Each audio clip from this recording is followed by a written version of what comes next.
আমন্ত্রণ দীপ্ত সংবাদে আপনাদের সাথে আছি আমি ইয়াসমিন সুমনা।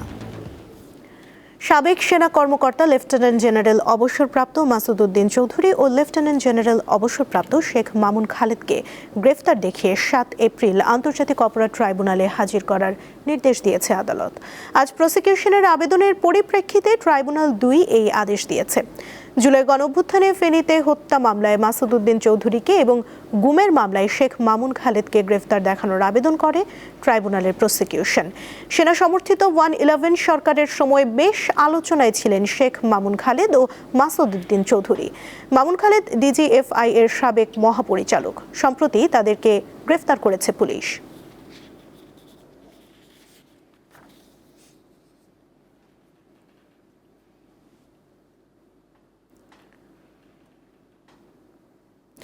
প্রধানমন্ত্রী তারেক রহমান আজ 4টি মন্ত্রণালয় পরিদর্শন করেছেন। সকালে সচিবালয় মন্ত্রিপরিষদ বিভাগে নিজ দপ্তরে প্রবেশের আগে তিনি বিদ্যুৎ, জ্বালানি ও খনিজ সম্পদ মন্ত্রণালয়, মহিলা ও শিশু বিষয়ক মন্ত্রণালয়, স্বাস্থ্য মন্ত্রণালয় এবং গণপূর্ত মন্ত্রণালয় পরিদর্শন করেন।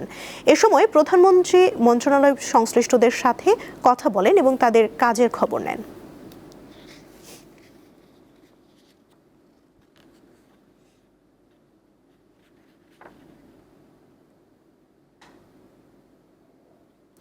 জ্বালানি তেলের জন্য সারা দেশের ফিলিং স্টেশনে গ্রাহকের চাপ বেড়েই চলছে।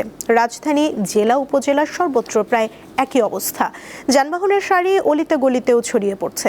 অনেকে ভোর থেকে তেলের জন্য অপেক্ষা করতে থাকেন। সরকার অবশ্য বলছে দেশে জ্বালানি তেলের কোনো ঘাটতি নেই। কিছু লোক কৃত্রিম সংকট সৃষ্টি করছে। জ্বালানি তেলের মজুত ও চোরাচালানের বিরুদ্ধে কঠোর অবস্থান নেওয়ার নির্দেশ দিয়েছেন প্রধানমন্ত্রী তারেক রহমান। মধ্যপ্রাচ্যে যুদ্ধ শুরুর পর থেকে জ্বালানি তেলের বৈশ্বিক সরবরাহে বিঘ্ন ঘটছে।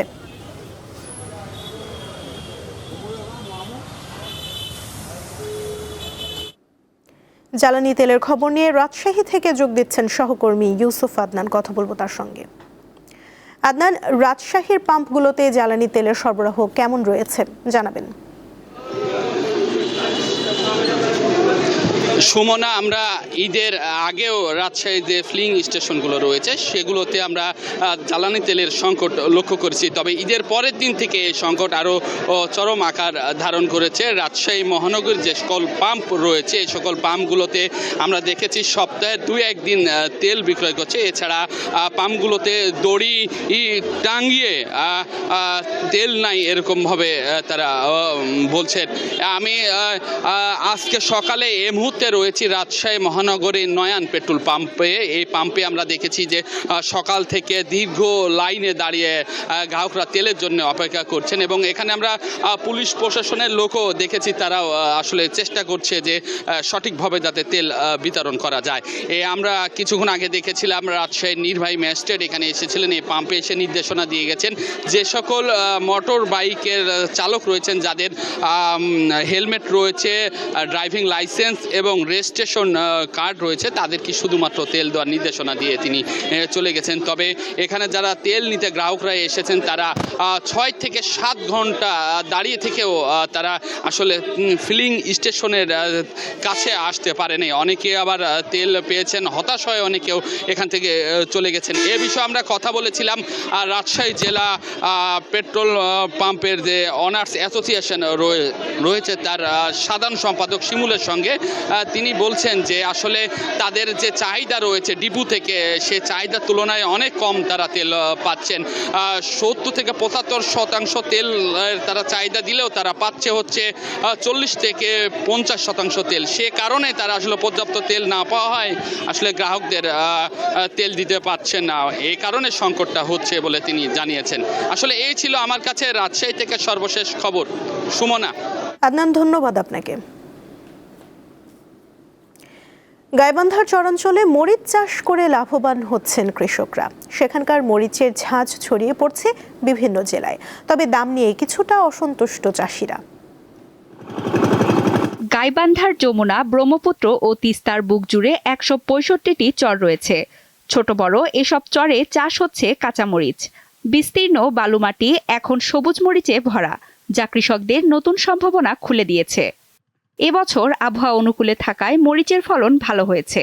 মরিচ চাষে বিঘা প্রতি খরচ 3000 থেকে 3500 টাকা। আর উৎপাদন হচ্ছে 16 থেকে 17 মণ কাঁচামরিচ, যার বাজার মূল্য 60 থেকে 65,000 টাকা।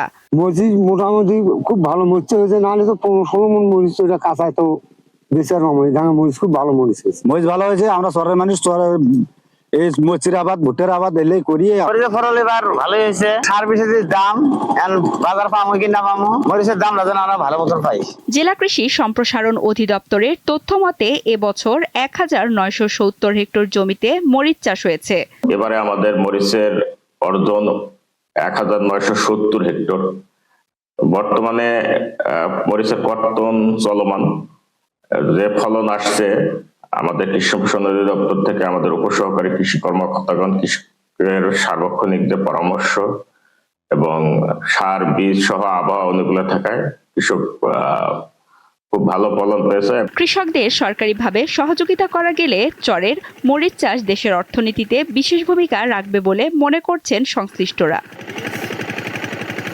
সঞ্জিদা স্নিগ্ধা, দীপ্ত, বার্তাকক্ষ। আন্তর্জাতিক প্রসঙ্গ। যুক্তরাষ্ট্র ও ইসরায়েলের সাথে চলমান যুদ্ধ বন্ধে নতুন শর্ত দিয়েছে ইরান। বিশ্বের অন্যতম গুরুত্বপূর্ণ সামুদ্রিক পথ হরমুজ প্রণালীর ওপর নিজেদের পূর্ণ সার্বভৌমত্বের স্বীকৃতি চাইছে তেহরান। একই সঙ্গে এই নৌপথ ব্যবহার করা জাহাজগুলো থেকে নিয়মিত টোল নিয়ে বছরে কয়েকশো কোটি ডলার আয়ের পরিকল্পনা করছে দেশটি। এদিকে ইসরায়েলের রাজধানী তেল আবিবে ইরানের ক্ষেপণাস্ত্র হামলায় 1 জন নিহত হয়েছে। পাশাপাশি ইরানের ছোড়া আরেকটি ব্যালিস্টিক ক্ষেপণাস্ত্র ইসরায়েলের এশতাউলে সরাসরি আঘাত হানলে ব্যাপক ক্ষয়ক্ষতি হয়। তেহরানের একটি আবাসিক এলাকায় হামলা চালিয়েছে যুক্তরাষ্ট্র ও ইসরায়েল। এদিকে যুক্তরাষ্ট্রের সংবাদ মাধ্যম ওয়াশিংটন পোস্টের দাবি, ইরানে কয়েক সপ্তাহের স্থল অভিযানের প্রস্তুতি নিচ্ছে পেন্টাগন। এর মধ্যে কয়েক হাজার অতিরিক্ত সেনা মধ্যপ্রাচ্যে পৌঁছেছে। অপরদিকে শনিবার লেবাননে ইসরায়েলি হামলায় 3 সাংবাদিক নিহত হয়েছে।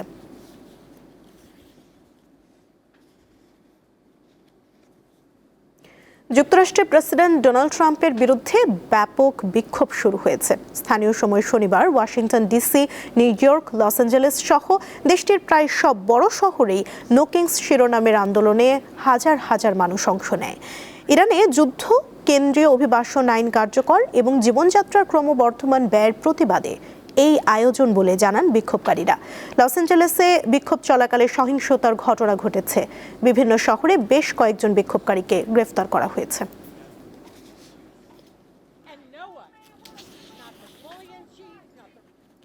খেলার খবর। ফিফা র্যাঙ্কিংয়ে আরও এক ধাপ পিছিয়ে পড়ল বাংলাদেশ। হালনাগাদ করা তালিকায় হামজা চৌধুরী, জামাল ভুঁইয়াদের দলের অবস্থান এখন 181 নম্বরে। অন্যদিকে বাংলাদেশকে হারানো ভিয়েতনাম 5 ধাপ এগিয়ে 103 নম্বরে উঠেছে। শীর্ষ 10-এর কয়েকটি দলেরও র্যাঙ্কিংয়ে ওঠানামা হয়েছে। বিশ্ব চ্যাম্পিয়ন আর্জেন্টিনা 1 ধাপ পিছিয়ে 3 নম্বরে নেমেছে। আর আর্জেন্টিনাকে টপকে 2-এ উঠেছে দুবারের বিশ্ব চ্যাম্পিয়ন ফ্রান্স। শেষ 5 ম্যাচের 4টিতে জেতা স্পেন শীর্ষস্থান ধরে রেখেছে। অবস্থান অপরিবর্তিত আছে 4র্থ স্থানে থাকা ইংল্যান্ডের। তবে 1 ধাপ এগিয়েছে ক্রিস্টিয়ানো রোনালদোর পর্তুগাল। 6 থেকে 5 নম্বরে উঠে এসেছে দলটি।